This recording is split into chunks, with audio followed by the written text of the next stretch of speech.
by the different energy sources. So the main reason is the world populations and the demand of long-range electrical and the electronic waste devices, which is needed in the modern life. So in these figures, in 2017, in India, most of the energy we are getting from the non-renewable energy sources.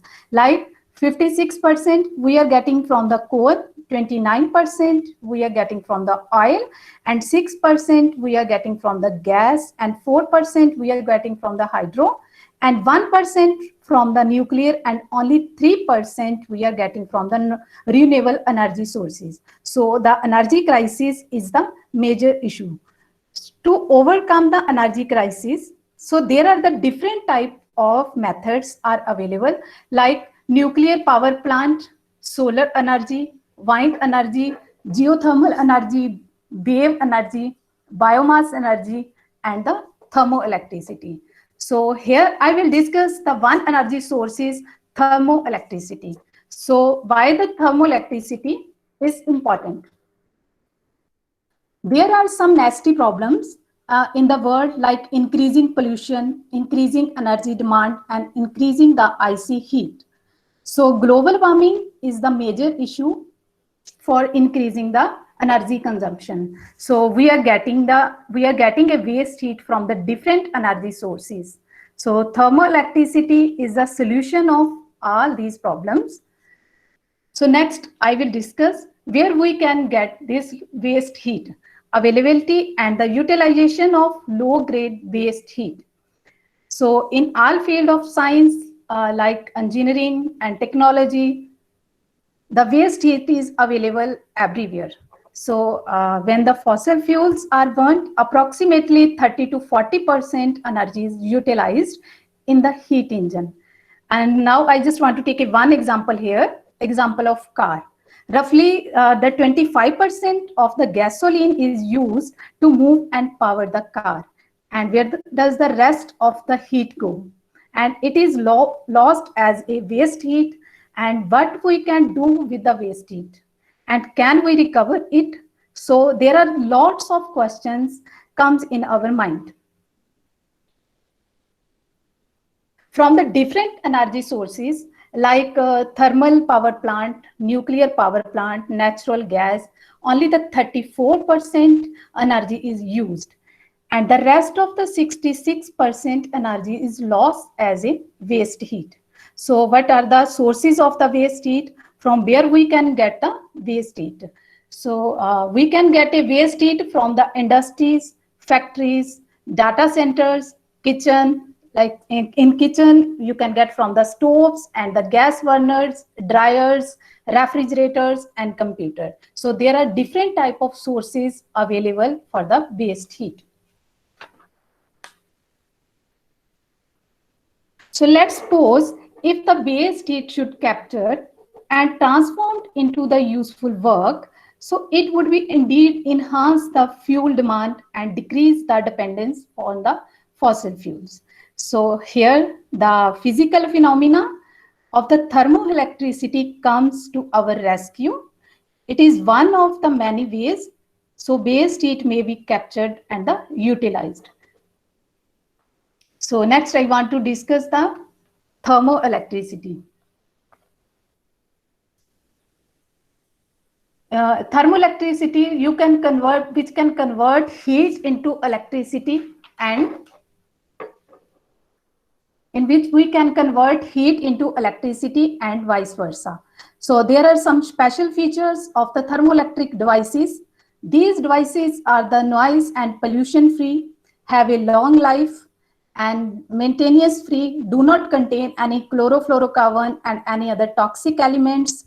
And these devices are lightweight and small in size and do not depend upon the locations.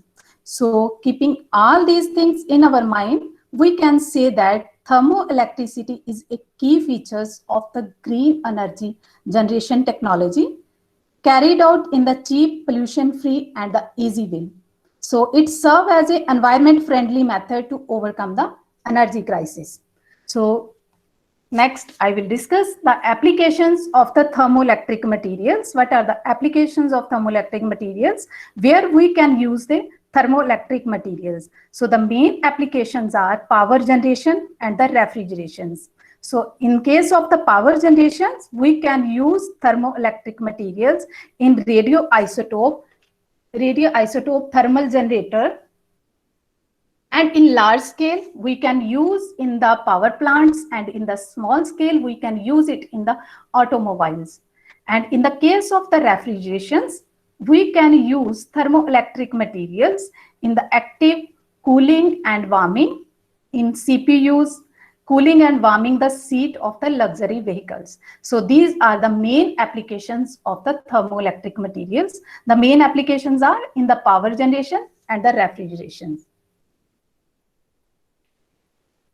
So these are all about the importance and the applications of the thermoelectric materials. Now I want to discuss the one parameter, which is very important parameters for the thermoelectric material. This parameter is known as a figure of merit. And this is directly depending upon the Seebeck coefficient, electrical conductivity, and divided by the total thermal conductivity. And the total thermal conductivity is the sum of the contribution due to the electron and the contribution due to the phonon.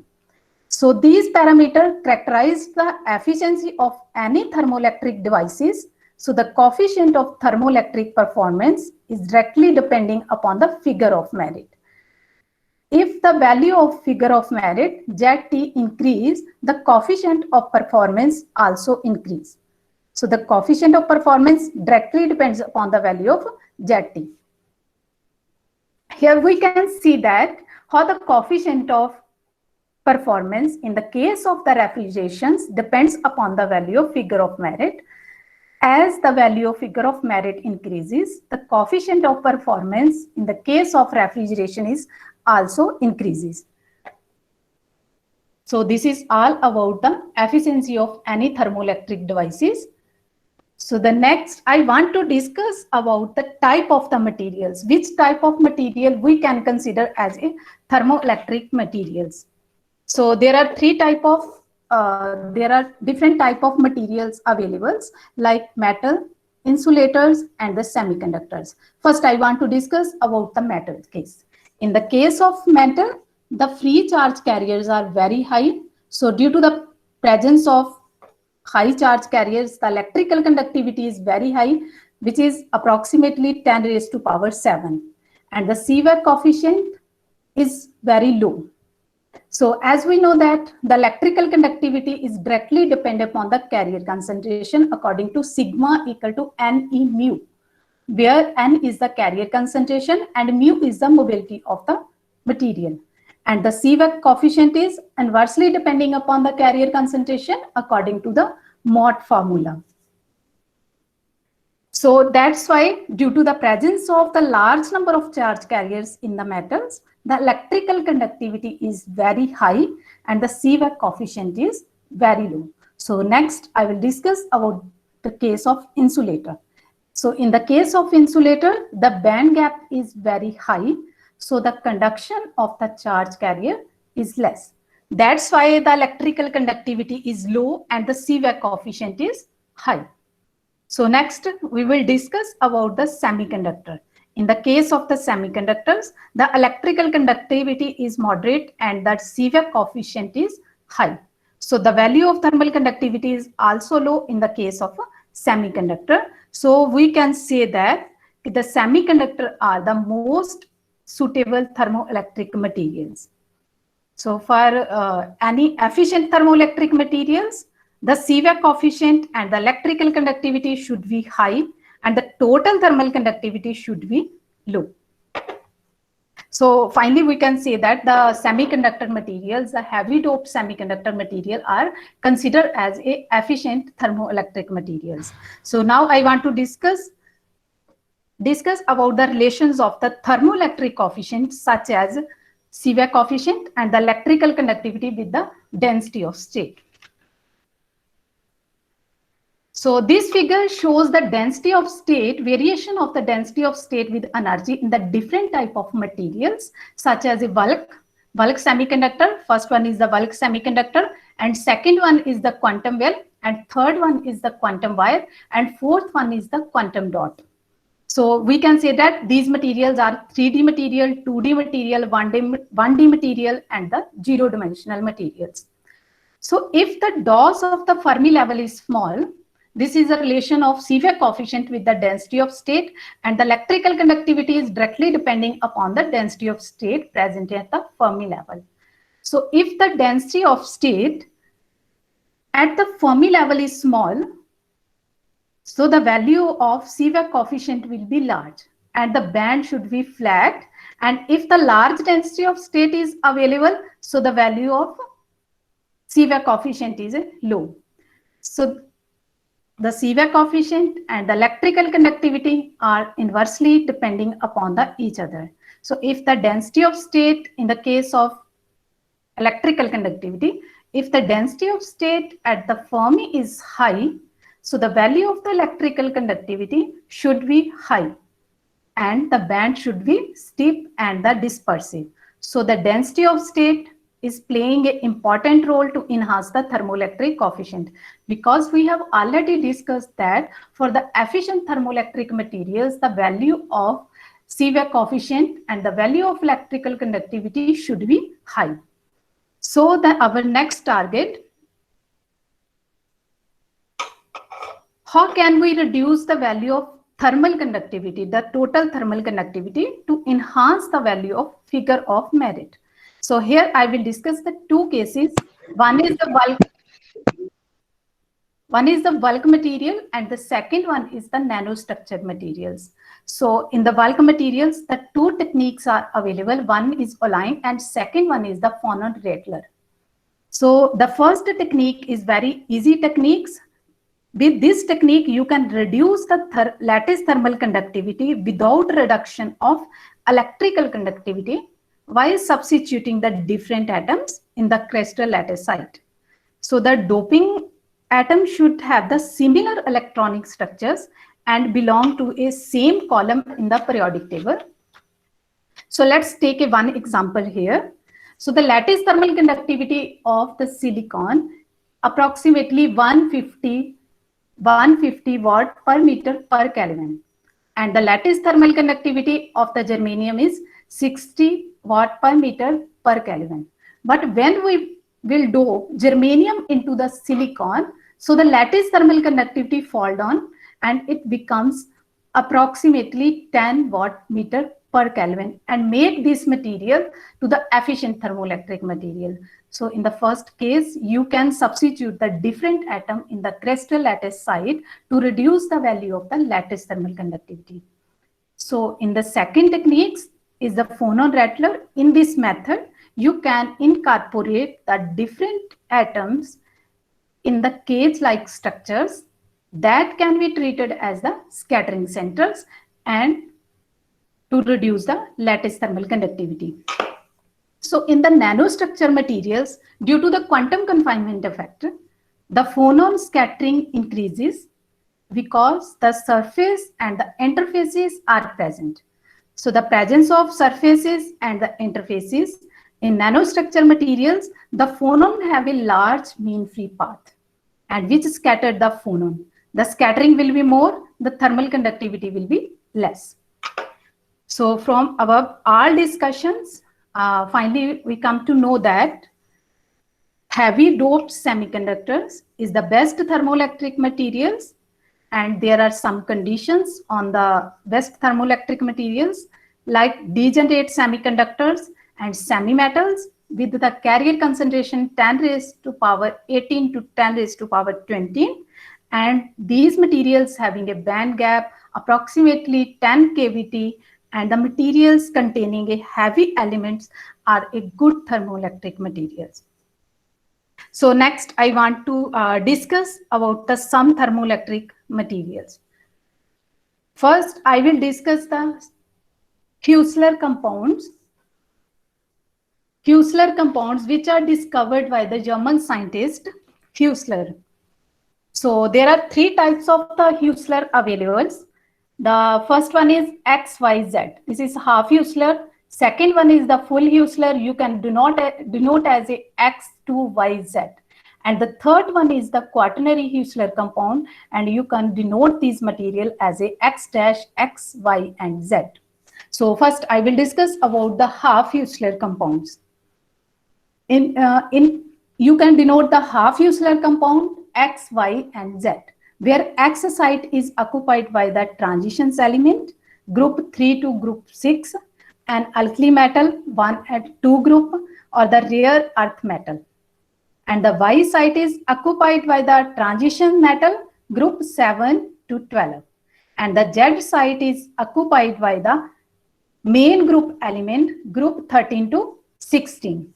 So mainly in general, you can say that where X and Y are the transitions metal and Z belongs to the P block elements.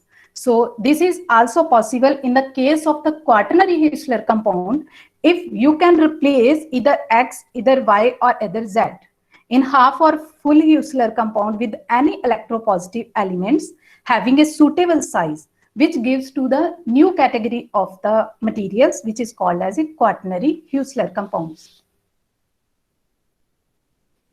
So in half Huesler compounds, the Y elements will occupy the 4A position, and the Z element will occupy the 4B positions, and the X element will occupy the 4C positions, and the 4D positions are unoccupied or empty in the half Huesler compound. But in the case of the full Huesler compound, these 4D positions are occupied by the Na elements.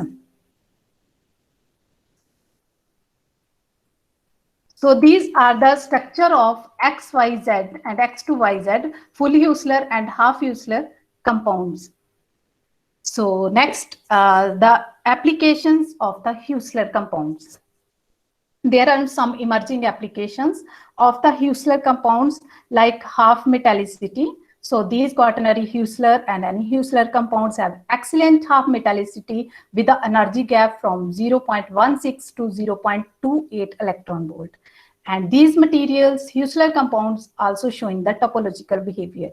And in topological behavior, only the surface states of the materials are conducting and the rest inside of the materials behave like an insulator.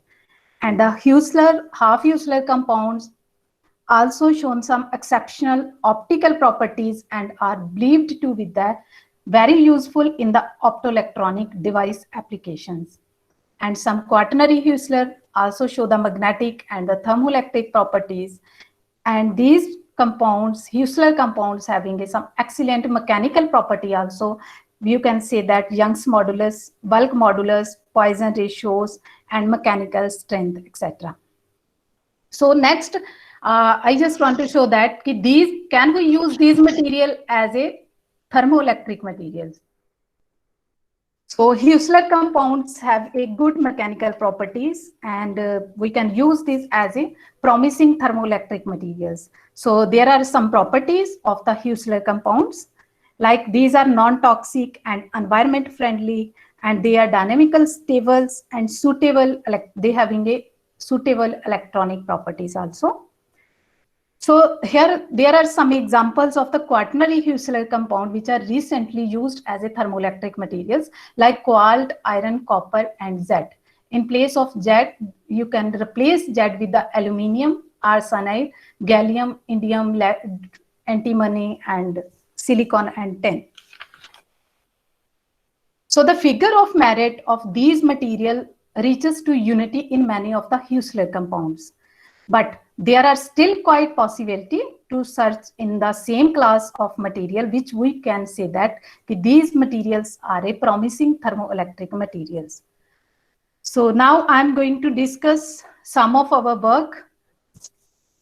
I'm going to discuss some of our work. In this work, we have checked the stability and the thermoelectric properties of some half Huesler compounds. This work is recently published in Journal of Computational Material Science.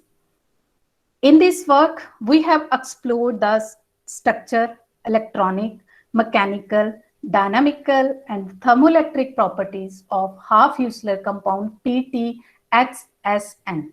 And in place of X, there is ZR and HF. These materials are semiconductor in nature.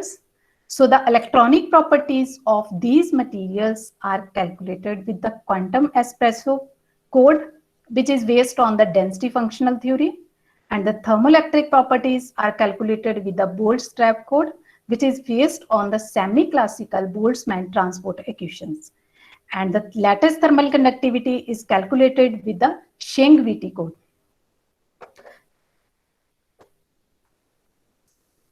So we have calculated the structure parameters like the lattice constant, bulk modulus, derivative of the bulk modulus, effective mass, formation energy, and the cohesive energy of these half-Usler materials.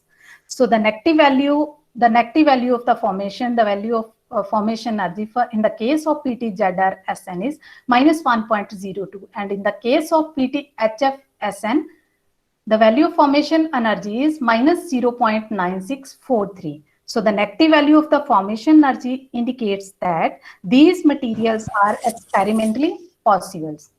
And the cohesive energy of these material is minus 6.756 and 6.68. Kulvinder ma'am? Yes. Hello. Hello. Ma'am? Yes. There is some hello. Hello. There is some audio problem.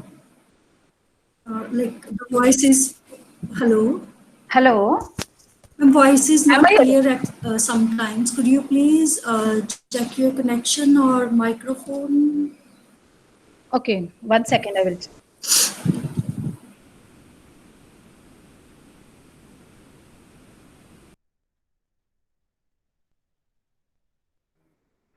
Now is it okay? Hello. Hello. Yeah, I think now it's fine. Now it's Now okay. it's fine. Fine, ma'am. Continue. Yeah, that's it. Okay, so the negative value of the cohesive energy is large in the magnitude, which strongly indicates that these materials are energetic, chemically, and thermally stable.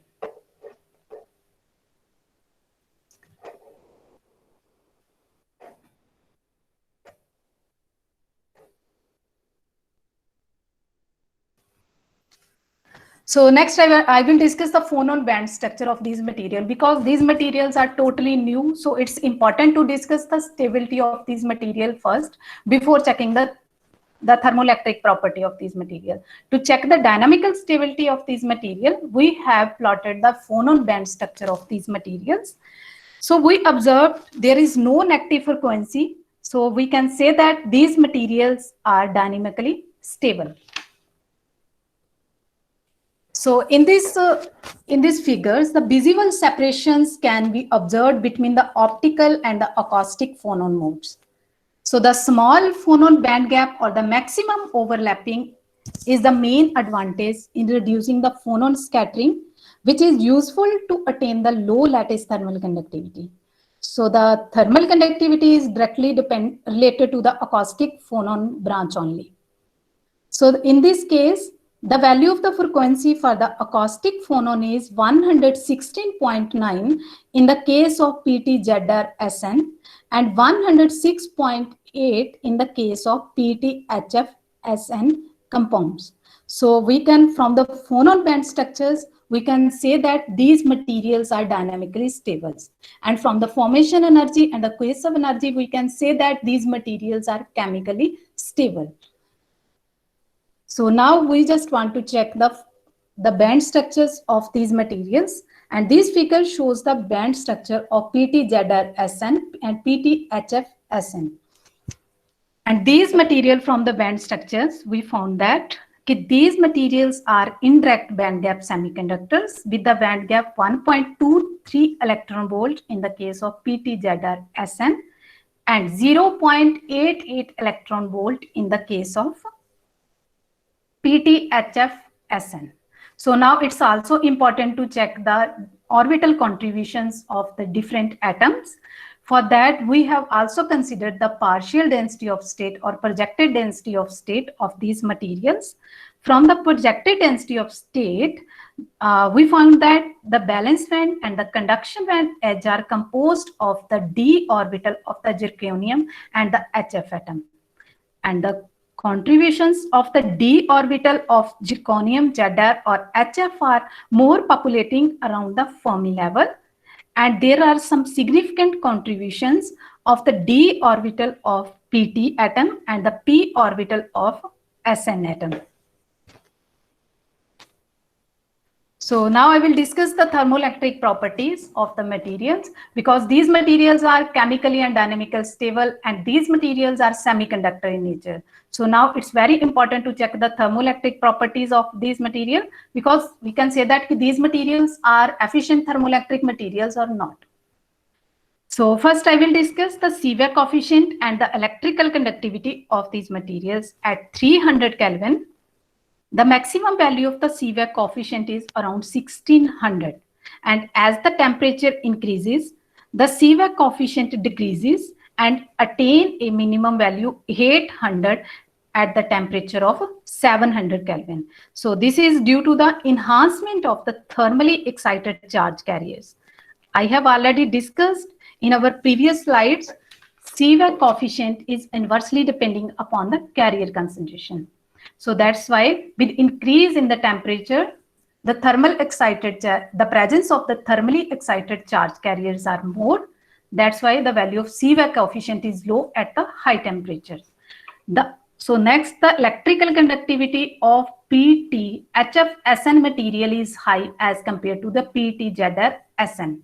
So at room temperature, the value of electrical conductivity for the Pt HF Sn is 6.58 10 raised to power 5, which is much higher than Pt Zr Sn. This value is 4 into 10 raised to power 5. So in electrical conductivity, it decreases with increase in the temperatures. So the electrical conductivity directly depends upon the carrier concentration according to the formula sigma equal to Ne mu, where mu is the mobility. But in this case, the mobility is dominated by the lattice scattering. So mobility is decreasing with respect to the temperature, and mobility having effect of T raised to power minus 3 by 2. That's why the electrical conductivity decreases with increase in the temperature. So the next, we have calculated the lattice thermal conductivity and the relaxation time of two half-Heusler compounds. With increase in the temperature, you can see that with increase in the temperature, the thermal conductivity decreases. So the thermal conductivity have the inverse relation with the temperature, and at the room temperature, the value of the lattice thermal conductivity is 16.96 and 10.04 in the case of Pt Zr Sn and Pt HF Sn. And now we will discuss the relaxation time. The relaxation time is also decreases with increase in the temperature, as you can see in the figure B. So this is due to the increased collision rate. So finally, we have already calculated the Seebeck coefficient, electrical conductivity, and lattice thermal conductivity. So now we will calculate the value of figure of merit of two half-Heusler compounds. So the value of figure of merit for Pt HF Sn is 0.57 in the p-type region and 0.35 in the n-type region. And in the case of Pt Zr Sn compound, the value is 0.25 and 0.15 in the case of p and n-type region. So we can say that these compound having a better performance in p-type region. So there are some important features which we have observed in our this work. These materials are indirect band gap semiconductors with the band gap 1.23 and 0.88. And these materials are chemically and dynamically stable, and the value of the Seebeck coefficient is approximately 1600 at room temperatures, and the electrical conductivity at the room temperature for the case of Pt HF Sn is high as compared to the Pt Zr Sn. And the lattice thermal conductivity is 16.96 and 10.04 in the case of PTZR-SN and PTHF-SN at the room temperature. And the maximum value of ZT in the case of PTHF-SN is 0.57, and in another case value is 0.24, and these compounds are a better performance in the p-type region. So you can say that these are efficient thermoelectric materials.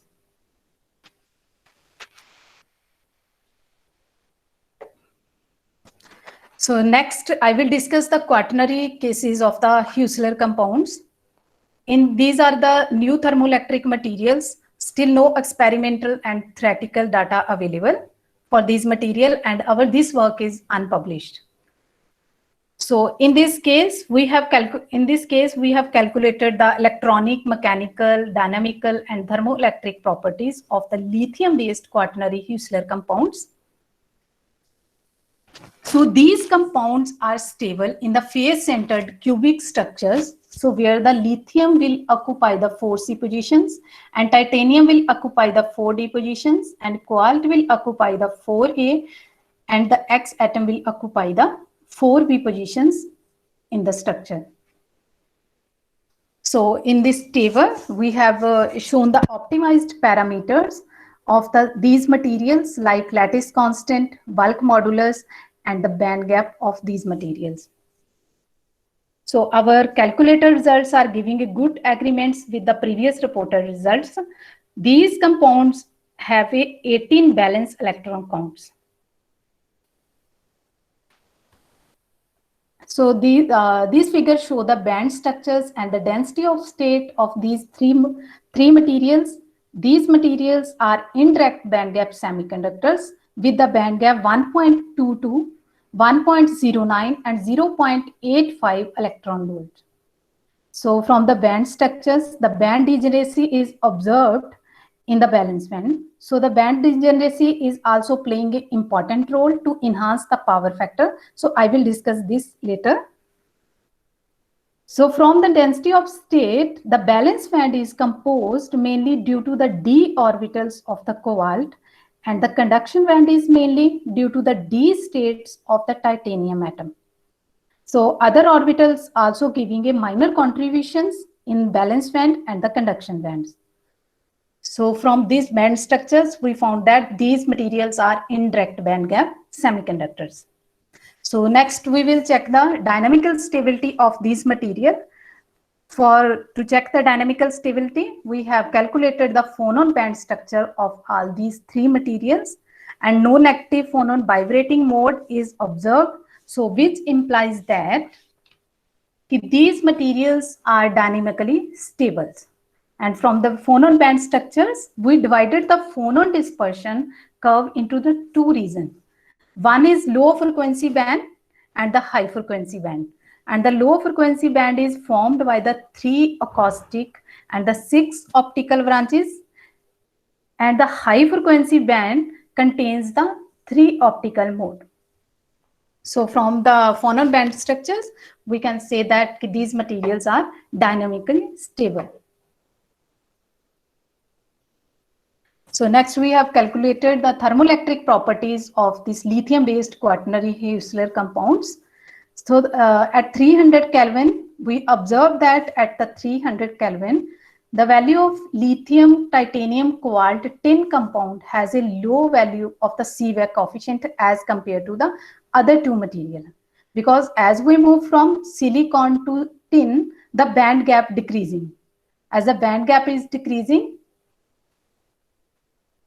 the carrier concentration will increase. I have already discussed the Seebeck coefficient is inversely depending upon the carrier concentration. So that's why the Seebeck coefficient is decreasing. And in the case of tin, they have a lowest value of Seebeck coefficient.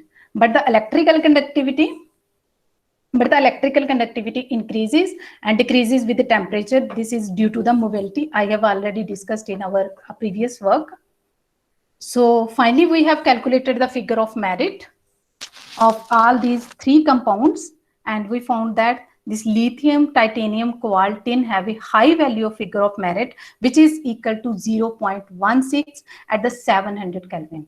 And other materials have a figure of merit 0.14 and 0.1 at 700 Kelvin. So these are the important features which we have observed in our work.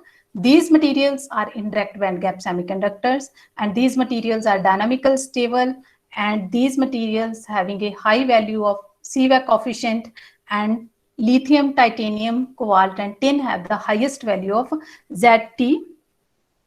ZT is 0.16 as compared to the other two materials, which is less as compared to the state-of-art material like bismuth telluride. But we can enhance these value with the doping, strain, and pressure.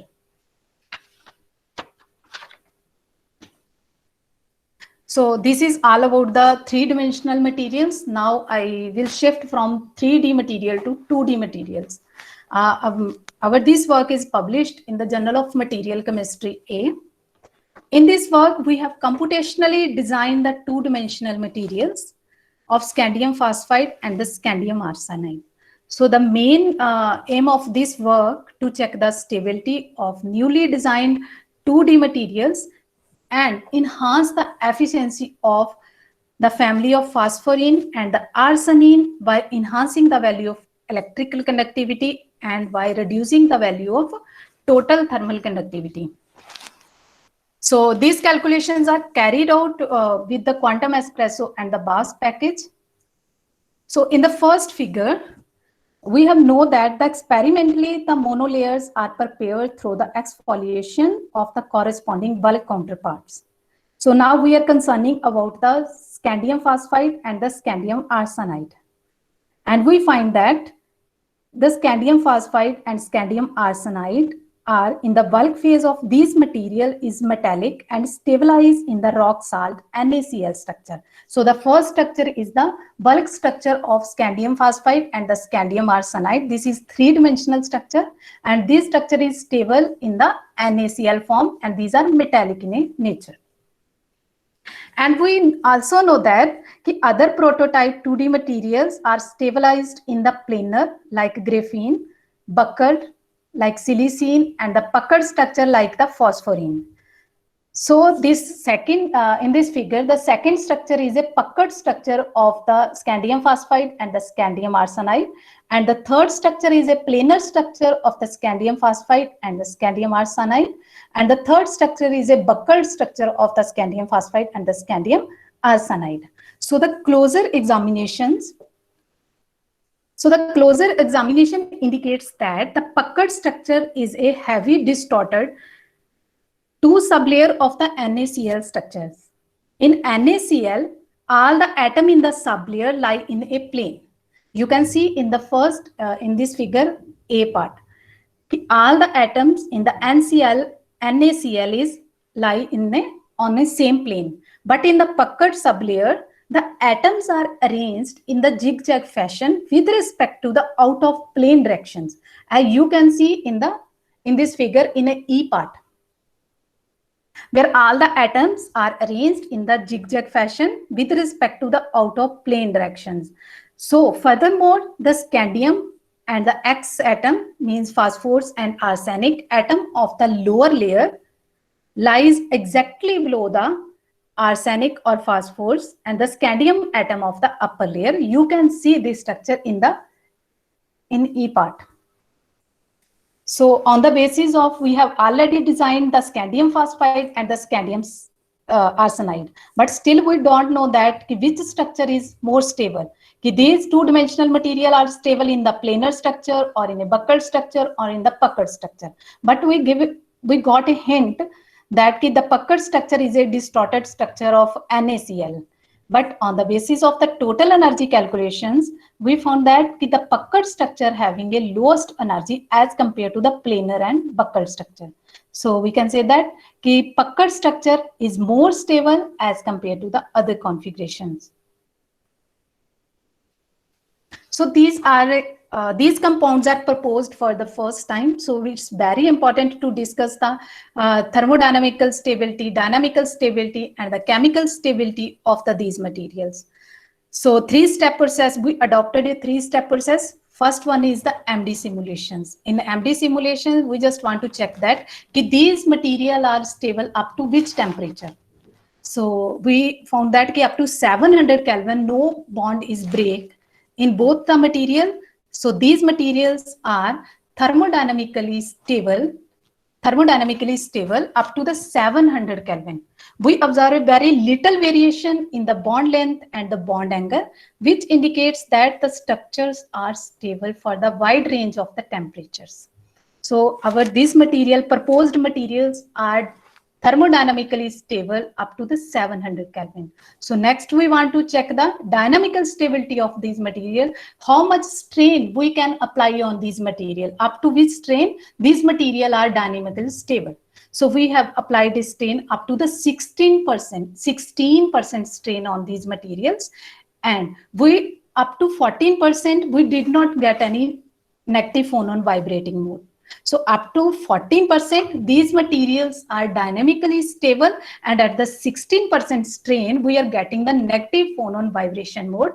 So which indicates that these materials are not dynamically stable at the 16% strain. So this material is dynamically stable up to the 14% strain. So next we want to check the chemical stability of this material. To check the chemical stability of these materials, we have calculated the cohesive energy and the formation energy of these materials. So the value of the formation energy and the cohesive energy is increasing with increase in the biaxial tensile strain. So we are applying the tensile strain on the materials. Biaxial tensile strain we are applying on the materials. So which indicates that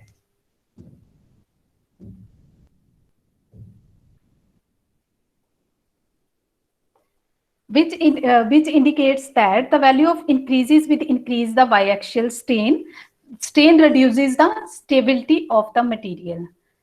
But as compared to the phosphorine and the arsenine, we find that the cohesion among the atoms in the scandium phosphide and the scandium arsenide are far stronger, which suggests that the scandium brings the additional stability through the chemical bonds.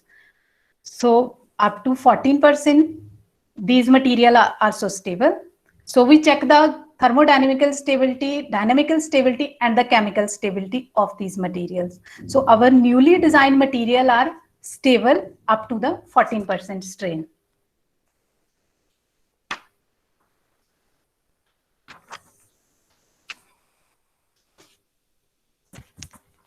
So these are the band structure electronic. Now next step to calculate the band structure and the fat band analysis of these materials. Whether these materials are metallic in nature or the semiconductor in nature. To check these type of material, we have calculated the electronic band structure of these materials. So this figure shows that both the compounds are a direct band gap semiconductor, where the band gap increases with increase in the tensile strain. When we are applying the strain of the material, so the band gap is increases with increase in the strain. So from the partial density and projected density of state, I did not show here this projected density of state here. And we observe that the valence band and the conduction bands are dominated by the X means arsenic or phosphorus P atom, and the scandium's D atom. And the scandium's 4s states lies far above the Fermi level. And in unstrained materials, I have denoted some bands with 1, 2, 3, and 4. So the first band is doubly degenerate band 1, which is valence band maxima at the high symmetry point gamma, and the second valence band is formed at the S due to the non-degenerate band second. And for the non-degenerate band third, and the fourth from the conduction band minima and the conduction band minima, and the second conduction band minima. So the first band is formed from the fat band analysis. The second figure shows the fat band analysis, which indicates the different contributions of the different orbitals. So the first band is formed by the px and the py state, whereby the band second is formed by the pz state.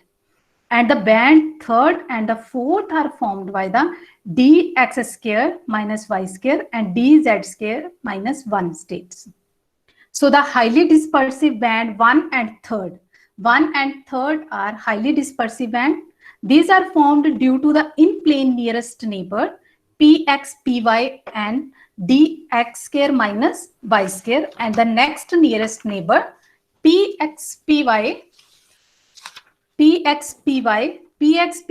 and dx square minus by and dx square minus by covalent interactions. So these are all about the electronic band structures. These newly designed material are semiconductor in nature, having a narrow band gap semiconductors. The value of band gap is 0.18 and 0.21. So next, we have calculated the thermoelectric coefficient of the Seebeck coefficient electrical conductivity of these materials. For the p-type scandium phosphide, in the case of scandium phosphide, as the strain increases, the Seebeck coefficient is also increases because the band gap increases. I have already discussed about the dependence of carrier concentration on the band gap and the Seebeck coefficient. So with increase the strain, the Seebeck coefficient is also increases in both case in armchair and in the zigzag direction. And similar thing we observed in the case of scandium arsenide also.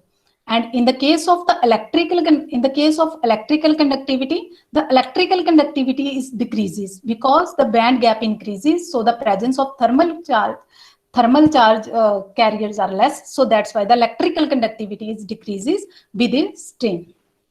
These calculations are carried out with the Bolt-Strap code.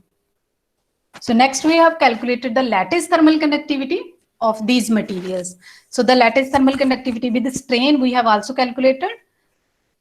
The value of thermal conductivity is decreases with the temperatures.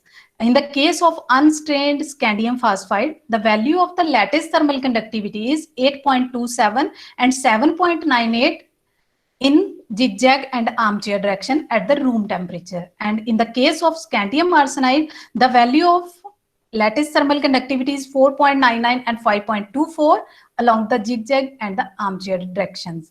And at the 14% strain, we found that these materials attain a ultra low lattice thermal conductivity, which is approximately 0.45. So we have already calculated the Seebeck coefficient and the electrical conductivity and the lattice thermal conductivity. So finally, we have calculated the value of figure of merit, which is very important parameter.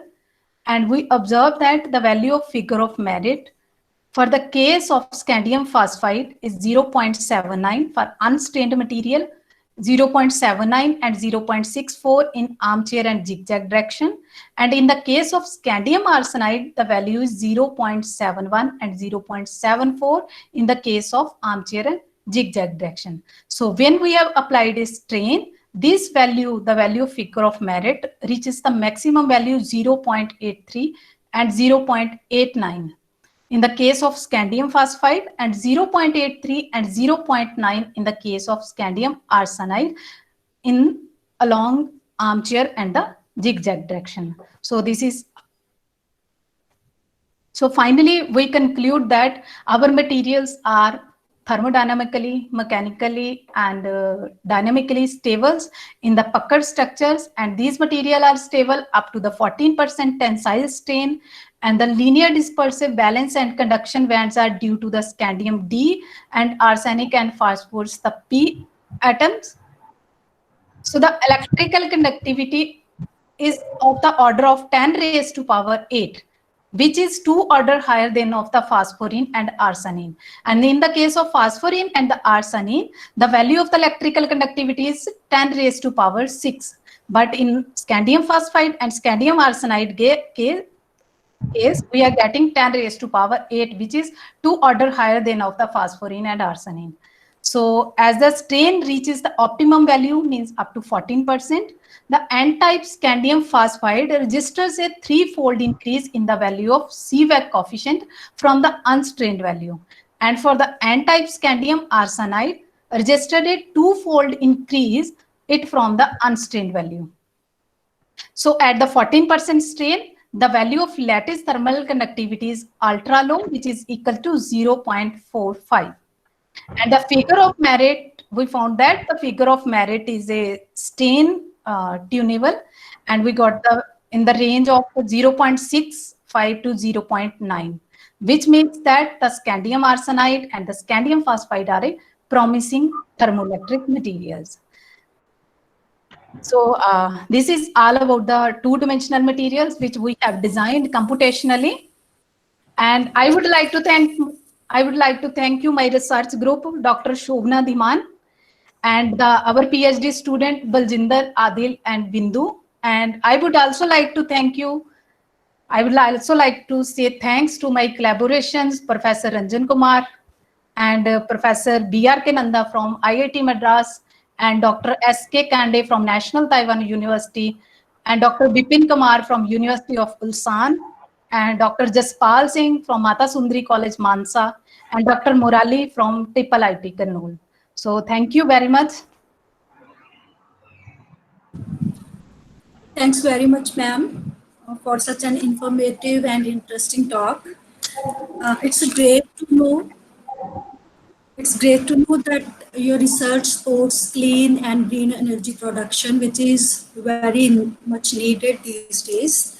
I'm sure that everyone would have got some ideas, some new ideas for their future or present research which is going on.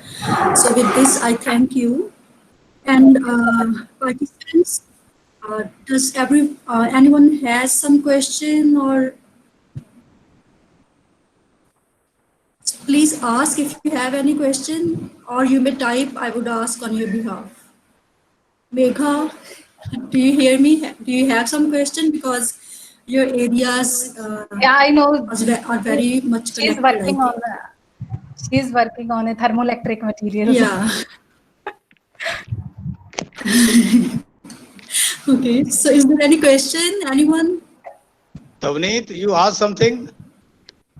Tavneet and Megha. If you have any doubt, you ask questions. Jatin, you can directly ask the questions. You can unmute your call by yourself.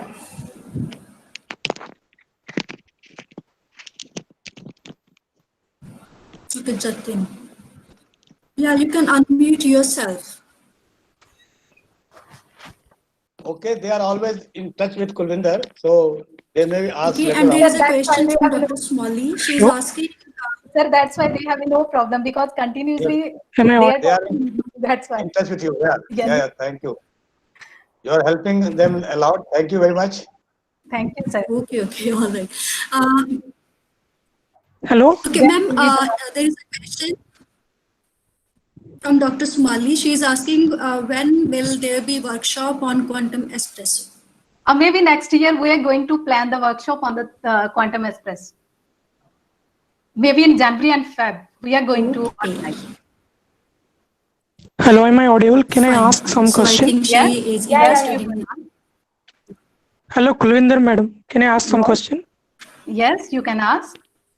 Yeah, can you go to the band structure slide? Electronic band structure slide. Okay, which materials? Bulk, for bulk.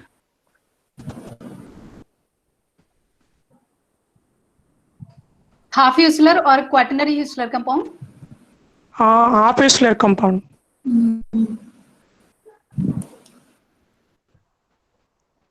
One second.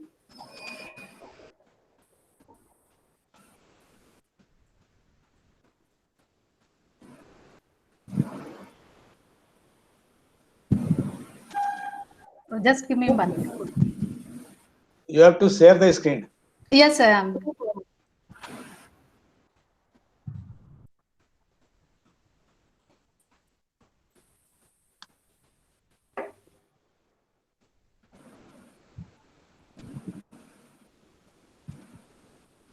Yes. Now the screen is visible. Yeah, yeah. So if we explore the band structure, it is clear that the band, I mean, the bands which are populated around the Fermi are Yes. contributed by the transition metal. Yes. Okay, and there are a couple of degeneracy is also we can able to see. Is it? Yes. Yes. Yes. Can you talk about something how the band degeneracy affect the thermoelectric coefficient, madam? Yes, because the band degeneracy playing an important role to enhance the efficiency of any thermoelectric materials. Band degeneracy increase the value of the effective mass. If you have a single band, then you can just write a single effective mass of the single band. If you have a couple of band, means band degeneracy will be there, couple of bands are there, then you can write the effective mass M equal to NV, the raised to power 2 by 3 MB, where NV is the number of valley degeneracy. So that's why the effective mass will be increased, the Seebeck coefficient will be increased. Is it clear? Okay. Yeah. So the effective mass is directly influenced by the band degeneracy. Yes. In Oh, our sum work, thank you. you can see my paper. In sum work, I have already calculated the effective mass. Yeah. In one of your slide, you have highlighted that the thermal conductivity of your metal is always high. I didn't get the figure, but the number is huge. Okay. Is it true for all the metal or whether it is true for the bulk metal only? No. This is the general, because if the charge carrier concentration will be high, then the electrical conductivity obviously it's very Yes. high. It's Oh, okay. Thank you, madam. And thanks for the nice presentation. thank you.